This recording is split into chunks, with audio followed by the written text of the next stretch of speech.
Now, remember, when we're talking about an artifact or a location, especially when it's called cursed, it's often referred to as bad luck befalling whoever possesses it.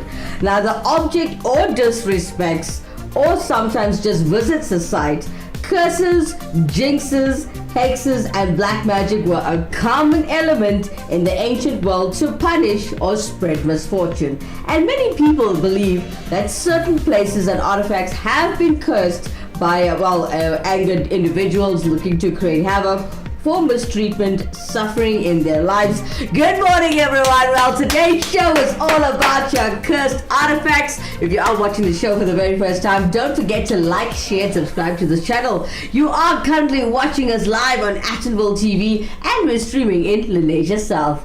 My name's Kimera Heeralal, and you're currently watching the Crack of Dawn show. Now, guys, if you want to interact with us in studio today, please use the bottom column where it says live chat, or you could use our WhatsApp line, which you can find at the bottom right of the screen throughout the entire show. So we've got an awesome lineup for you today, as it's a full hour of fun. And we will open up the show with a bit of Wackhead Simpson just to make you laugh. We've got Taylor Smith joining us this morning, talking about artifacts that actually bring you misfortune, and not forgetting our lovely people and should we say established artists. Some are upcoming, but we are here to actually uplift them and give them the exposure that they need to show the world what talents they're actually missing out on. Now, don't forget, we always finish off the show with Auntie Sheila from Durban. Morning, Banikam, Auntie Sheila. Alright, so stay tuned for the jam-packed show. It's going to be full of fun. Interact with us as it's a wacky Wednesday. We'll come back straight after this commercial break.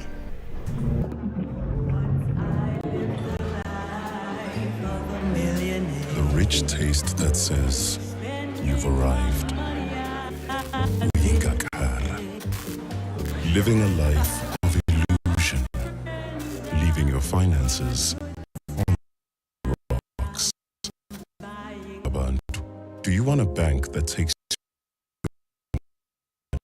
you seriously? Welcome back, everybody. If you just joined us, you are currently streaming live with us right here in Lenasia South on Attenville TV. This is the Crack of Dawn show with myself, Kimera Heeralal, as your host. And I'd like to hear from you guys. Interact with us in studio today, as you can comment live at the bottom of the screen.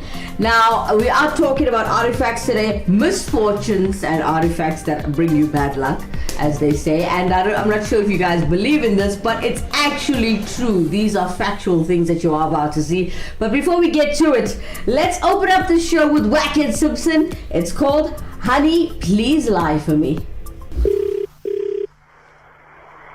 Hallo. Hallo meis. Hallo. Hoe is was jy? Ek is by my ma. Okay, hoe is dit? Ek is nou hier by die Silverbal. The police just pulled me over now for speeding. Ja. Do you want to just speak to this guy? He doesn't believe me. I told him that I'm rushing off to get you some chronic medication for your illness. Excuse me? I've been pulled over for speeding. Liefie, moet ek jou kom haal? And this is the guy doesn't want to believe me. I've just told the officer now that I'm on my way to get your chronic medication. For your illness. I know you're really ill. And you're standing right here next to me. I think he might want to talk to you. Do you want to hold on and speak to him quickly? That just tell him about your illness. Och, liefie, wat gaan aan? Maar net gaan hy hier langs my. Wie sê? Hello? Hello, Hello, who am I speaking to? it's Megan. What speed was he driving? He was doing 100 in a 40 zone. Where are you? Which area is this? So what is the story here? Well, he's on his way home. He's rushing to get me. He says that you are very sick and badly ill. He says it's some kind of an emergency with some medicine that he's rushing to you. He's, yes. I'm ill. You don't sound ill to me. I'm actually very sick, officer. What is the matter with you? I just had my kidney removed. Oh, shame. You had your kidney removed. I just had my kidney removed. Oh, goodness me, ma'am. That sounds pretty chronic. Let me put you back to your husband. I don't receive my medication. Go into a coma. I'll put you back to your husband. Thank you. Hallo, love. Lief, Ja.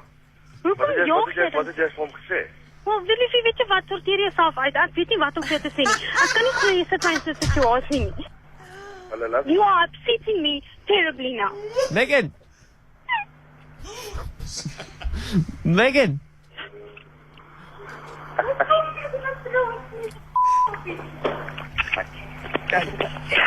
Hello. Megs!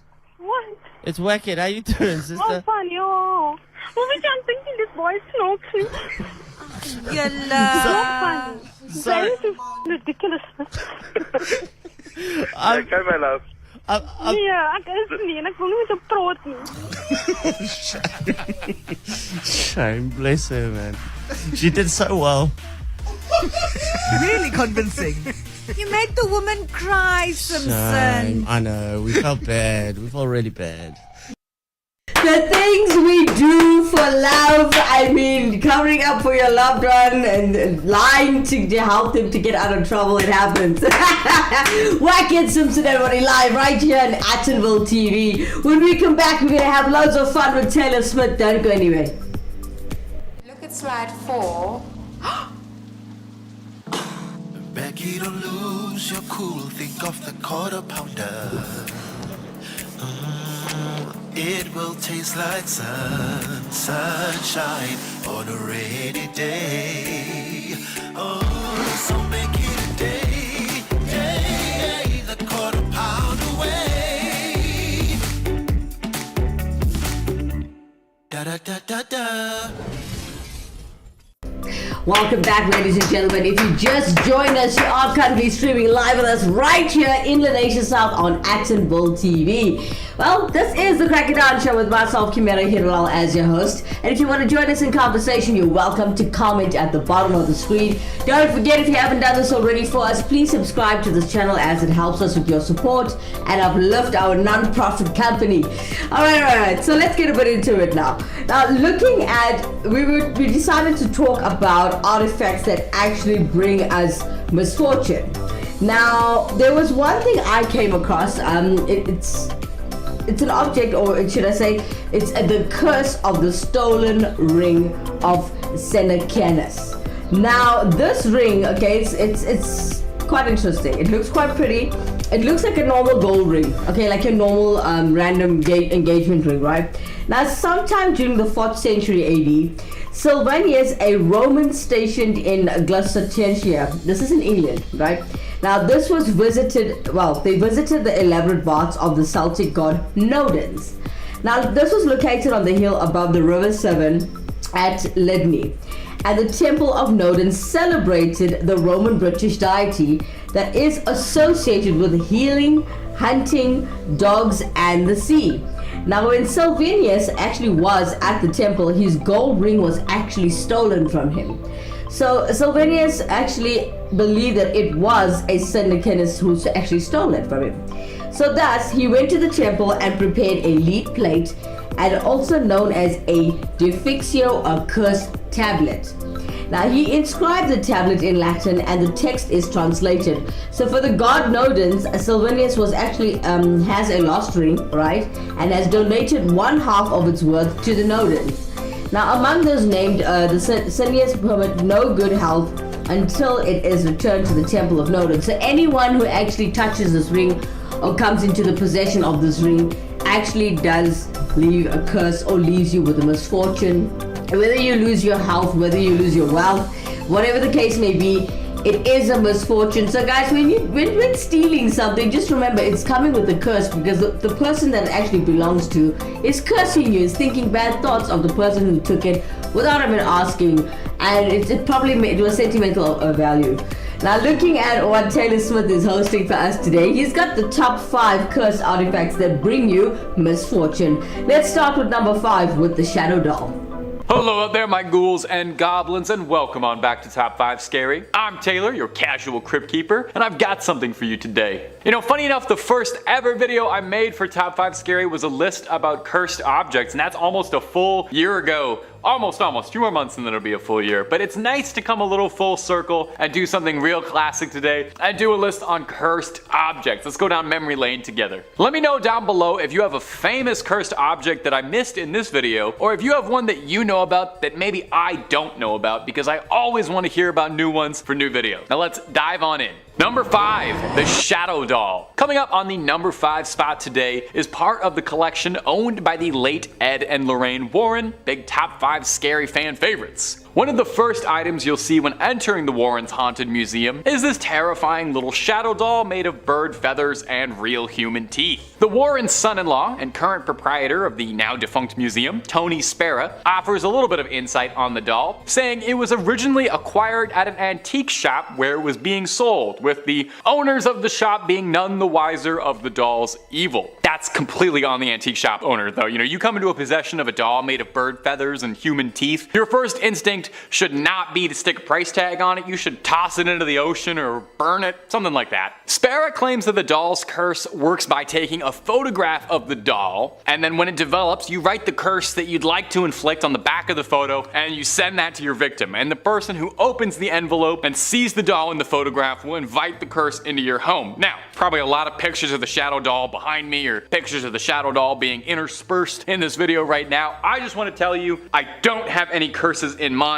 I didn't write any curses down. I don't have a negative thought inside my head, buddy. I barely have thoughts inside my head as is. If I would curse you with anything, I would curse you to always find loose change, always get texts back from your crush, and I'd curse you to always make the right amount of pasta. I'd only curse you good things. Now, the real question I have to ask about this scary shadow doll is, do you think it's jealous that it's not the most famous haunted doll in the Warrens Museum? I know I would probably have a very hard time sitting next to Annabelle all day. Everyone's coming to gawk and take photos at my movie star sister. Ugh, hard life. Nobody's gonna make any movies about me. No wonder that doll was cursing people. Gold fever and unlucky artifacts in the current treasure of the Lydians. Okay, let's talk about this a little bit. Now, when a collection of a stunning Lydian artifacts were actually discovered at the Yusuf province in Turkey in 1966, the archaeologists were amazed with the 363 artifacts or ancient artifacts dating back to the 7th century BC.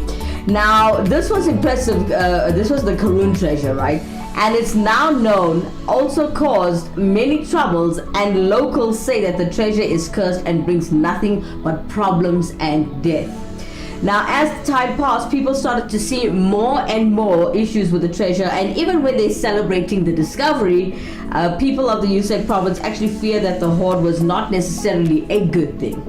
Now, what is curse supposedly connected to the famous treasure about? It's all related to gold fever. Now, legends say that people get sick from treasure and apparently cannot stop themselves from trying to get a piece of it for themselves. Now, currently the mysterious artifacts are exhibited in the Yusuf Museum of Archaeology, and during the years of the battle between the Turkish government and New York Metropolitan Museum of Art from 1987 up till 1993, the Americans had to send back all the previous purchased artifacts. However, in May 2006, one of the artifacts was identified as a fake. So, a larger problem is that currently no one knows how many of these artifacts from the original collection were actually replaced with forgeries. Now, could this fake relics be explained by the Karun treasure curse? I think not. Coming in at number 4, we got ballista balls.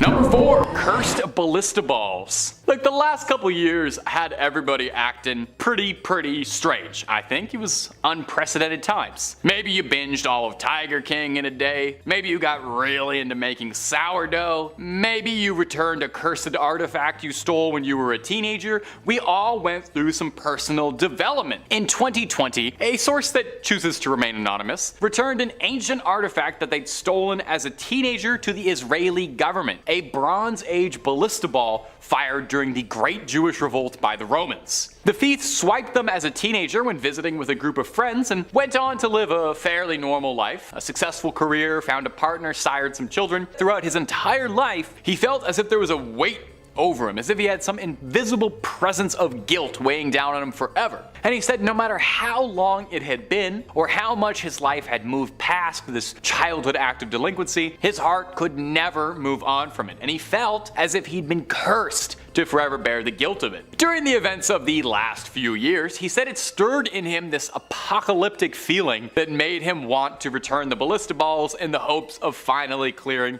his conscience. Do you think at any point during all that fun stuff during the quarantine and everything, do you think he was ever worried that he might have accidentally done it by moving those ballista balls and that's why he had to put them back? Through Facebook, he ended up getting put towards the right channels within the government to return it. But you know what's really bizarre about this bizarre story? This isn't even the first time this has happened, because in 2015 an almost identical story played out. In 2015, 2 ballista balls were returned to Israeli authorities alongside a note stating, "I took these in 1995 from a residential quarter at the foot of the summit. They have brought me nothing but trouble. Please do not steal antiquities." Well, I've got to say it's a nice change of pace to hear about people trying to undo a curse before anything got too heated. And you know what? I like these stories. It's a very easy to follow message for those of us listening at home. Don't steal antiquities. Unless you're Indiana Jones, that should be some pretty easy advice to follow in your life.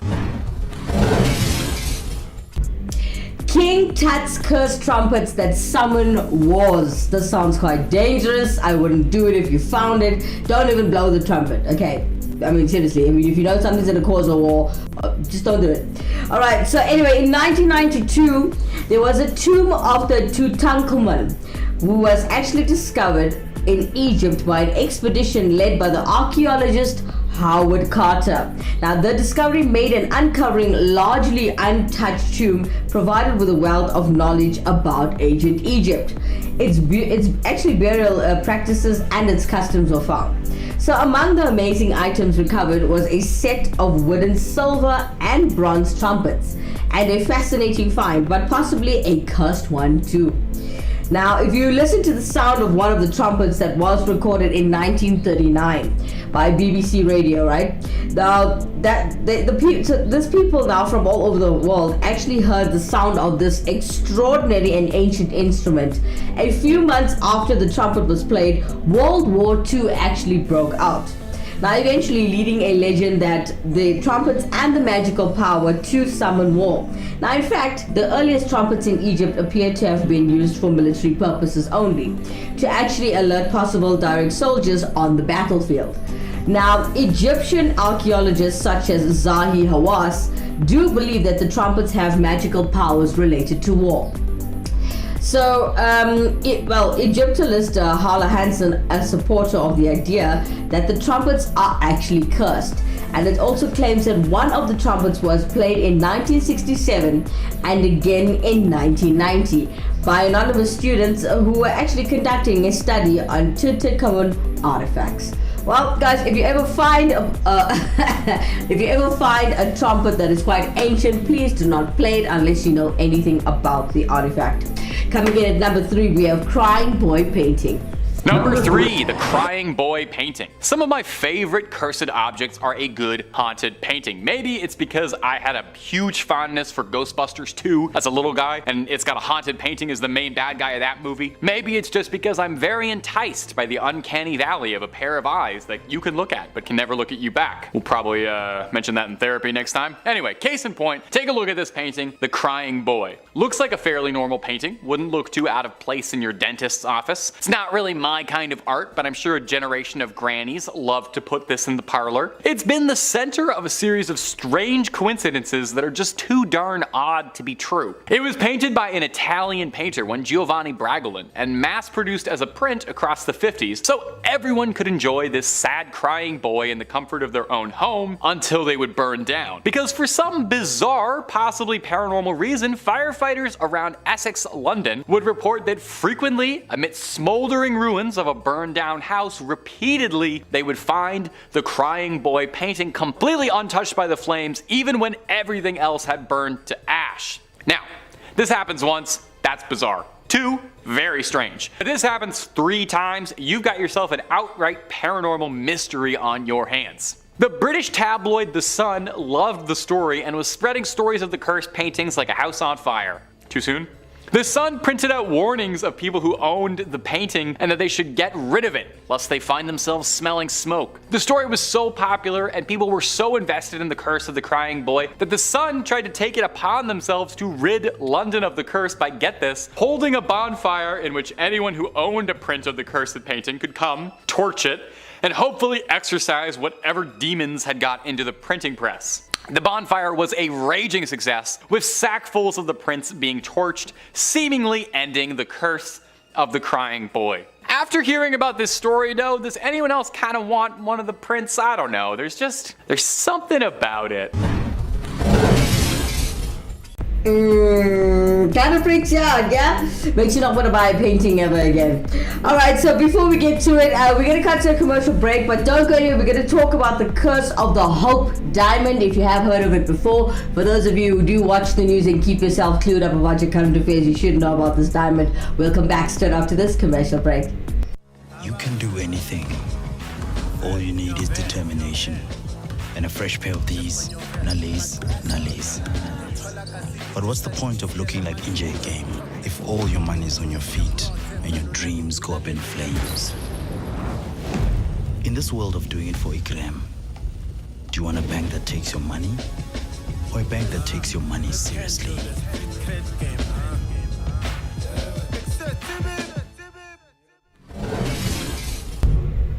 Talking about the curse of the Hope Diamond. If you just joined us, welcome. You are currently streaming live with us in Lenasia South on Actonville TV. For those of you who don't know me, I'm your host Kimera Heeralal. I'd like you to join us in conversation as we are streaming live, and you can comment at the bottom of the screen. Now today's topic is about cursed artifacts that actually bring misfortune. Now I did mention that we're going to talk about the curse of the Hope Diamond. Let's look at this one, right? It's a pretty blue diamond like that one you saw in Titanic, but I think a little prettier. Anyway, it is widely believed that the Hope Diamond is completely 100% cursed, okay? And it says bad luck and has befallen a number of people who are connected to this diamond. Now, a counterclaim also exists which states that where there is no evidence to support the popular belief, and that the curse was fabricated solely to actually arouse interest in this artifact. Now, according to one version of the origin story of the Hope Diamond, this diamond was once adorned an idol in a Hindu temple in India. Now, one day the diamond was stolen by a Hindu priest and who was actually punished with a slow and agonizing death for his crime. Now, somehow the diamond is said to have ended up in a mine by the Krishna River in southwest India. Now, another version of the story has its first European owner, a French merchant by the name of Jean-Baptiste Tavernier, as the Segreless thief. Now, additionally, it is claimed Tavernier was struck by this curse, okay, and coming down with a raging fever shortly after stealing the diamond, dying, and his corpse being ravaged by wolves. Now, however, this appears to be a legend, okay, and the Tavernier is actually recorded to have lived until a ripe old age of 84. Now, this actually returned to France, sold the diamond to the French king, and retired to Russia and died peacefully many years later. If you ever notice, all the cursed objects or all the things, we even spoke about the Kohinoor diamond. If you notice, most of the ancient artifacts that give you a misfortune come from people stealing from the Hinduism side of things, especially from the gods. You shouldn't be stealing from any place of worship in the first place. Doesn't matter whether it's a diamond or even a piece of paper. It's not yours, don't take it, leave it there. Coming in at number 2 with Taylor Smith, he's got the Hope Diamond. Number 2, the Hope Diamond. The Hope Diamond has shown up more than a few times on this channel, and for good reason. It's considered one of the most haunted rocks on the planet. The diamond was first uncovered in India, with reports purporting that the diamond was plucked from the eye of a statue of the goddess Sita, the goddess of beauty and devotion. Legend has it that the first person who stole the diamond was mauled by dogs shortly after taking it. That's a pretty quick curse. From here, the diamonds passed through countless hands, never staying in one place for too long. It's said to have been owned by King King Louis XVI and Marie Antoinette, who as far as I know never had anything too bad happen to her. Nothing worth losing your head over worrying about. That's a little history joke for you. Throughout the diamond's storied history, it's been said that just about every owner suffered a horrific fate. 14 confirmed deaths and owners throughout history, and that's only the ones we know of for sure, as there could be countless more. The jeweler who recut the stone into its current form, William Falls, died a ruined man in poverty and hardship. His son Hendrik stole the stone from his father, who would later be prompted to take his own life for the crime. After passing from owner to owner under grisly circumstances, it made its way to Harry Winston, an American jeweler who, possibly making the only good choice of anyone on this list, thought it better to play with his odds and donated the diamond to the Smithsonian Museum in 1958, where it currently resides, sealed away. The curators of the Smithsonian were thrilled to receive it and have said that they consider the gem a crown jewel, and that in all the time it's been in their watch, no one has suffered any ill effects. Maybe Indiana Jones was right. It belongs in a museum. That's too many Indiana jokes in one video. Too many Indiana jokes. I'm excited about the new one. I can't believe old Harrison Ford's coming back again for the millionth time. He's always coming back. Alright, since we were talking about the Titanic stone, let's look at the unlucky mummy who is said to have sunk the Titanic. Okay, now we've done a lot of research and different shows if you were a part of Actonville TV from the time we began, but there's a lot of stories and myths, and like, you know, I haven't had facts that actually say this is the reason why Titanic sank, or they actually did hit an iceberg, or whatever the case may be. But anyway, these strange occurrences have been said to eddy around an ancient Egyptian artifact who is actually known as the unlucky mummy. Now, since it was taken from Egypt to Europe in the 19th century, some of the stories are certainly a myth. Now, but some were allegedly verified by a journalist named Bertram Fletcher Robinson in the early 20th century. Now, the history of this artifact, which is not actually the entire mummy, but rather the mummy's case lid. Okay, and this was recounted in this was around August 1909, an edition of Person's magazine. Robinson found it was discovered in Egypt by an Arab who sold it to a Mr. W at a party organized by a well-known English lady of title. Now, it is recorded that on the return journey of the party, one of the members was shot accidentally in the arm by his servant. Okay, now through a gun exploding without any visible cause. Right? Now, the arm had to be amputated. Another died in a poverty within a year, and a third was actually just shot. So the owner of the mummy case found on reaching Cairo, and remember that he had lost a large part of his fortune and died soon afterwards. When the case arrived in England, it was given by its owner, Mr. W, to a married sister living near London, known as BRF Online speculates that this may have been a woman by the name of Mrs. Warwick Hunt. I'm sure you know the name. Now, once misfortune fell upon her household, large financial losses were actually suffered, bringing other troubles with them. Look, if you see a nice diamond lady, they shouldn't be your best friends anymore. It could be an actual cursed object. So make sure it's a brand new cut diamond if your hubby's giving you one. Coming in at number 1 with Taylor Swift, he's got Old Robert the Doll.